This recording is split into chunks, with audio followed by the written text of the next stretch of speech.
Bismillahirrahmanirrahim. Assalamualaikum warahmatullahi wabarakatuh.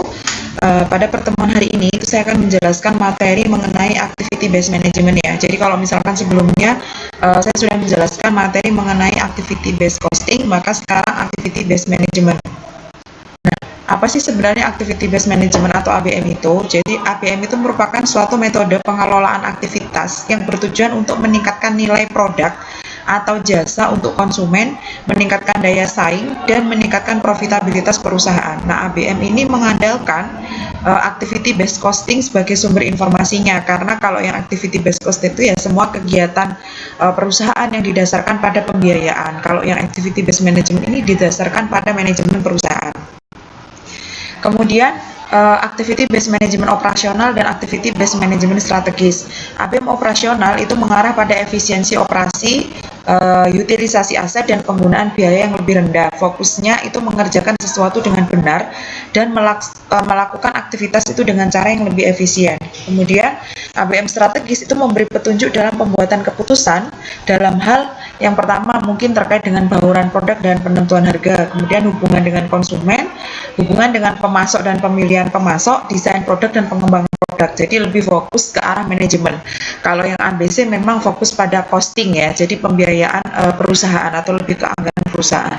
Nah, kemudian ada analisis nilai proses, ada analisis pemicu atau mencari akar penyebab, kemudian ada analisis aktivitas, yaitu identifikasi dan penentuan kandungan nilai dari suatu aktivitas yang dilakukan oleh perusahaan. Kemudian ada aktivitas bernilai tambah dan tidak bernilai tambah. Jadi aktivitas bernilai tambah itu adalah aktivitas yang dapat meningkatkan nilai produk atau jasa untuk konsumen. Aktivitas bernilai tambah ini merupakan aktivitas yang memenuhi hal-hal diantaranya ada perubahan bentuk yang dihasilkan tidak diperoleh dari aktivitas sebelumnya, kemudian memenuhi permintaan atau harapan konsumen, mendorong pembelian material atau komponen produk, kemudian berkontribusi terhadap kepuasan konsumen. Nah, salah satu langkah penting di dalam proses bisnis. Sedangkan kalau aktivitas tidak bernilai tambah itu suatu aktivitas yang mengonsumsi waktu, sumber daya atau tempat yang memberikan sedikit nilai tambah bagi kepuasan konsumen atau sama sekali tidak memberikan nilai tambah. Seperti itu, jadi lebih ke value. Kemudian kalau aktivitas yang tidak bernilai tambah itu dapat dihilangkan tanpa mempengaruhi bentuk, kenyamanan, fungsi, produk ataupun jasa. Kemudian yang kedua menimbulkan pemborosan dan hanya memberikan sedikit nilai tambah bagi produk atau jasa atau bahkan tidak memberi nilai tambah. Dilakukan untuk mengawasi masalah kualitas, kemudian menghasilkan output yang tidak perlu atau tidak diinginkan, contohnya aktivitas pemotongan kain ya.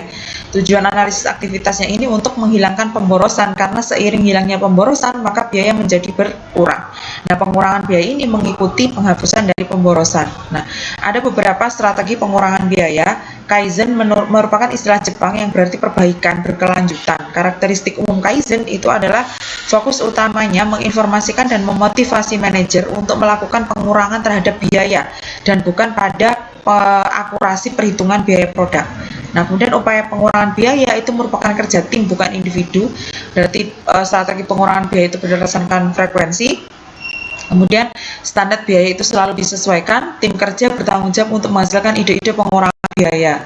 Nah, analisis aktivitas itu dapat mengurangi biaya dengan cara penghapusan aktivitas, pemilihan aktivitas, pengurangan aktivitas maupun pembagian aktivitas.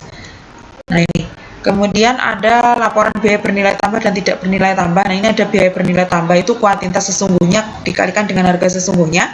Kalau yang biaya tidak bernilai tambah itu kuantitas aktual dikurangi dengan kuantitas sesungguhnya kali harga sesungguhnya. Jadi ini lebih mirip ke biaya standar kalau di akuntansi biaya ya, materi tentang biaya standar. Kemudian ada benchmarking.